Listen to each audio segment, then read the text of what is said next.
So we're now on the eve of passing historic legislation that relates to the pandemic and simultaneously to economic recovery. Always the grim reminder that there are 10 million jobs that were lost, that we have not regained. Labor participation rates are still down for women who left the workforce because they were caught up largely in the dilemma of child care and schools not being reopened. So addressing those issues with an additional $1,400 check, extending unemployment insurance until September, and issues that the Ways and Means Committee wrote. If you remember when we met last and preparing for this, the Ways and Means Committee was responsible for $941 billion of the $1.9 trillion package that will pass tomorrow and be signed into law by the President, I expect, by the end of the week. The other important component here is that the child credit that we offer to the Ways and Means Committee held, the dependent child credit held, the expansion of the earned income tax credit held, the multi-employer pension plan issue that I was much involved in writing, that held. So the package I would describe really as cosmetic changes that took place. We're still trying to sort out what the assistance of the states will look like, but the number of about $350 billion that is held. It might be a little bit higher than that. And there is some movement on the $10 billion that will come to the states. There is some question just as to how the money will flow to local governments yet, but I think Massachusetts was prepared to receive almost $8.5 billion in this package. And if you look through what cities and towns are about to receive, I've had a chance to talk to some of the mayors. So there could be a little bit of a change, but it wouldn't be substantial. And I hope that the additional money that we have assembled for broadband to the states, I hope that that will be used by the state of Massachusetts for expanded opportunities across the entire state. There is a similarity to what happened, if you remember, in 2008. After Barack Obama signed the legislation, Governor Patrick, in some measure at my urging, he was able to use that money for the middle mile in many of the communities that did not have access to broadband. So I'm hopeful that this might give impetus to the last mile, and I think using some of that money for it makes a good deal of sense. There's also substantial amounts of money here for transportation, so I'll be communicating my interest to the governor. I think that aid to cities and towns, helping them get through the job losses that have totaled more than 1 million people nationwide, is a priority. And I think that for governors across the country, this will let them build a rainy day fund, as well as for mayors and local officials. I also know there are some long awaited issues. I talked with Mayor Tyre of Pittsfield last week. As I discussed with her what might be available to Pittsfield. As of last week, before the Senate acted, it looked as though it was about $33 million. There's a change there. I don't think it'll be a big change, but it could be a different allocation. So all in all, this is historic. To chair the committee that wrote half of it and to have most of it untouched as it made its way to the Senate is quite rewarding psychologically as well as professionally. Questions? The money that will be going to cities, do they have a lot of flexibility in how they're going to be able to use that money? I mean, I know a lot of places are like Springfield, as was mentioned, is looking for a way to recoup some of the revenue that's been lost in the last year. Which is lower taxes and things like that. On what? Lower taxes. The fact that their tax revenue is lower. From things like meals taxes. Yeah, because I don't think this money should be used for lower taxes. No, I don't mean the lower taxes. Okay. Their tax revenue is lower by X million dollars. No, that's reasonable. So I think that by and large, we tried to follow what is known as the CDBG guidelines, Community Development Block Grant Guidelines. So that means it's conceivable that in some communities, some neighborhoods would qualify and others wouldn't. I think that on the issue of Medicaid, which we expanded in the Ways and Means Committee, Obamacare subsidies, we expanded COBRA for people to be covered now through the end of the year until we watch economic repair. But on the Medicaid front, about 40% of the Massachusetts budget, I believe, is Medicaid related, healthcare related. And I think that there is in this legislation some flexibility formulaically to provide help for state governments. So what that would mean for states and how they would apply their usual Medicaid funding allocation, I think that would be up to the states. The formula generally is around 60-40. The federal government provides 60% of Medicaid funding. The states come up with about 40%. And remember, in Massachusetts, every child in Massachusetts has health insurance. And about 95 to 97% of the adults have health insurance. So I think there's some flexibility, Paul. And look, despite the fact that we didn't get, at the moment, I talked with Speaker Pelosi for 45 minutes yesterday morning. And we're still hopeful that we'll pick up a few Republicans tomorrow. This is going to be their only opportunity as the train leaves the station tomorrow to affirm what their constituents want and need. So this might not, at the moment, have been bipartisan in Washington, but it's been pretty bipartisan across the country. When you consider that there are governors, there are mayors, and 40% of the Republicans in the country have said they favor this initiative. If you're an unemployed laborer in Ohio who might be a Republican, I think you'd like to see unemployment insurance expanded through the end of the year with the $300 supplement. And I think that's what we took into consideration. So all considered, this is a really important advance in, I think, not only the social safety net, but getting the economy back up and running. Congressman, you mentioned about $900 billion of it or so was through your 941. 941 was through your committee, and this may be, it's possible to be one of the last really large COVID bills that passes before the pandemic is over. Is there any kind of oversight that your committee will be doing over some of that money to see what's working, what isn't working, maybe pass tweaks later along the process? Sure, yeah. Of course, and that's entirely reasonable and responsible. So I think that that's what Congress is supposed to do, oversight. The executive has broad authority for executing the law as intended, but Congress has the important Article 1 function of overseeing the executive. So monitoring this expenditure is going to be really important. And also, remember this, the president is under no obligation to spend all of these dollars right away. They have some flexibility as to how it's used and how it's needed. So when you consider now that between the CARES package a year ago, what we did in December, and now, this really mirrors what we call the HEROES Act.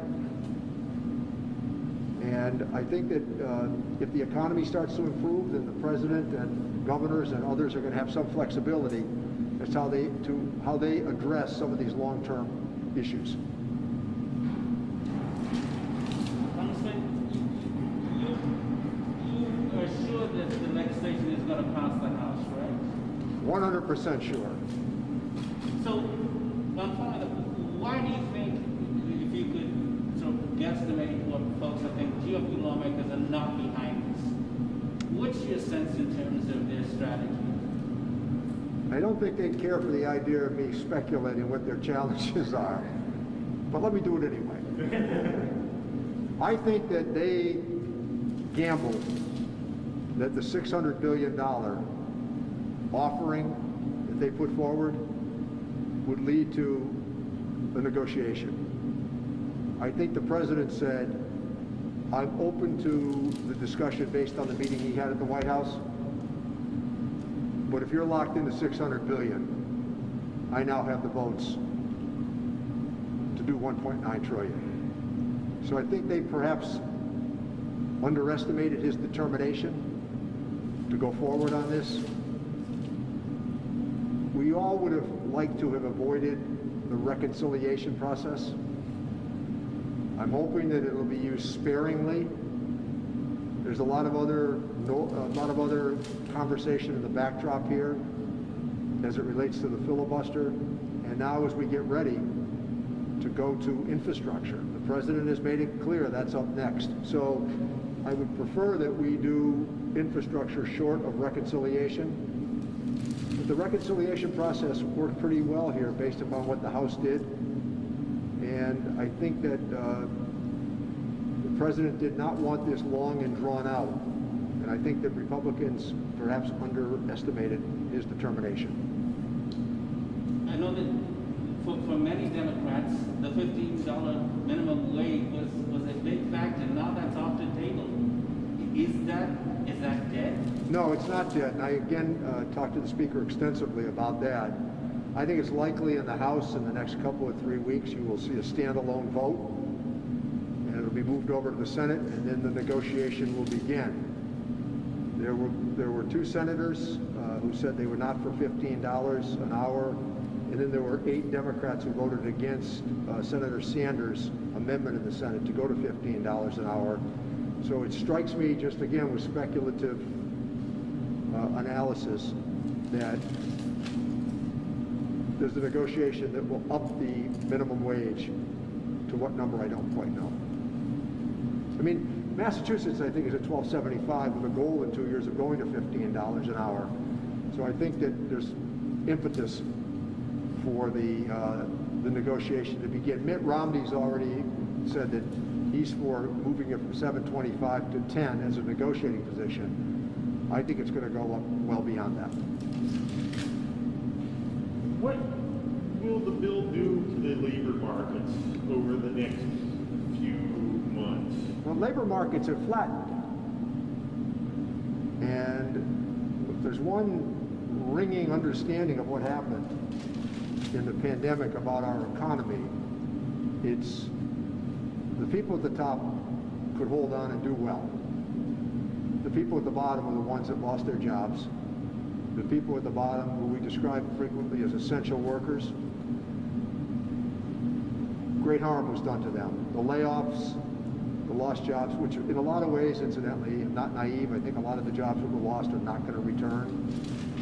There is in this package substantial assistance to restaurants and hospitality, museums. That'll be a slower comeback for sure. I think that many people don't pay attention to labor participation rates. My staff will tell you that I torture them over labor participation rates because that's the real indicator of where the economy is headed. And we've had trouble with labor participation rates now for a long period of time in America. The number of people who are outside the workforce is substantial, and trying to get them back into work, remembering that the Labor Department points out that if you've been unemployed now for 6 months, that you are counted in a different category of looking for work, and your skill set atrophies if you're in fact out of work for a long period of time.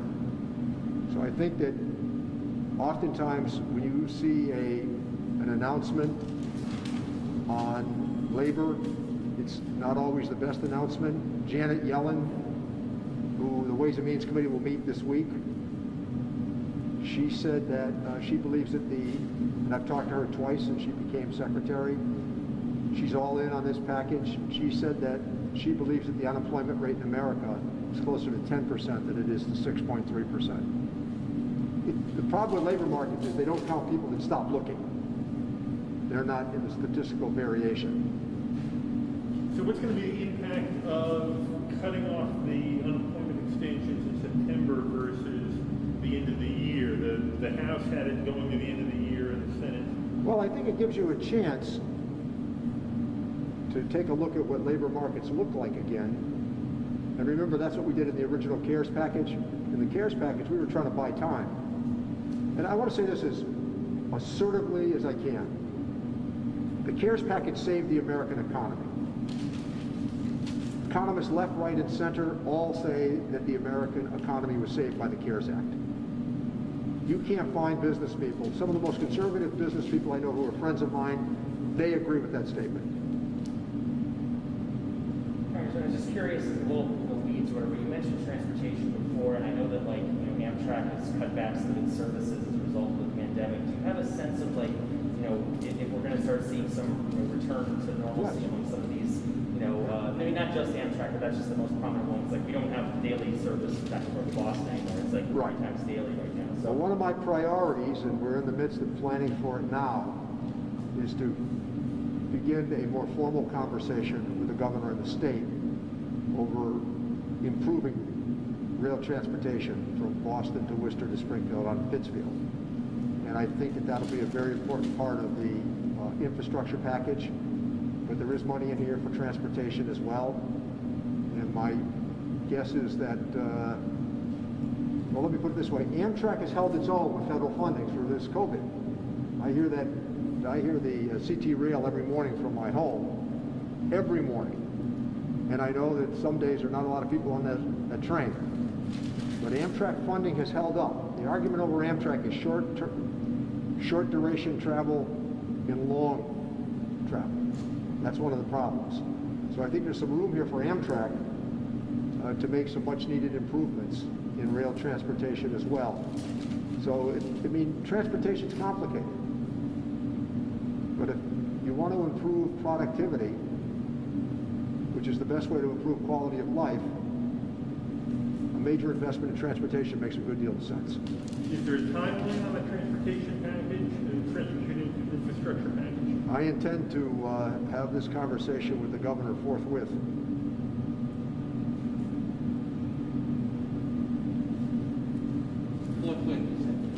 Forthwith, immediately, like Wednesday.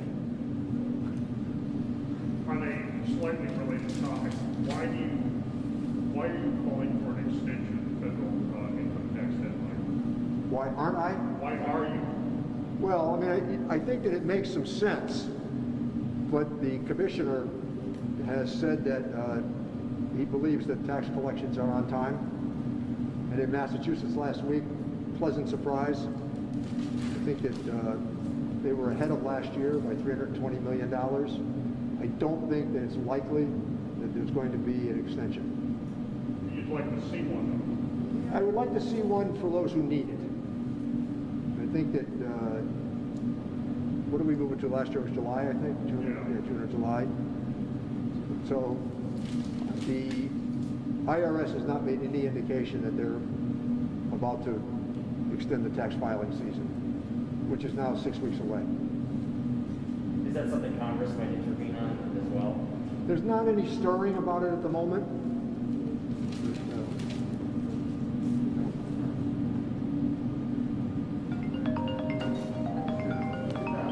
That did it. Done. That's it.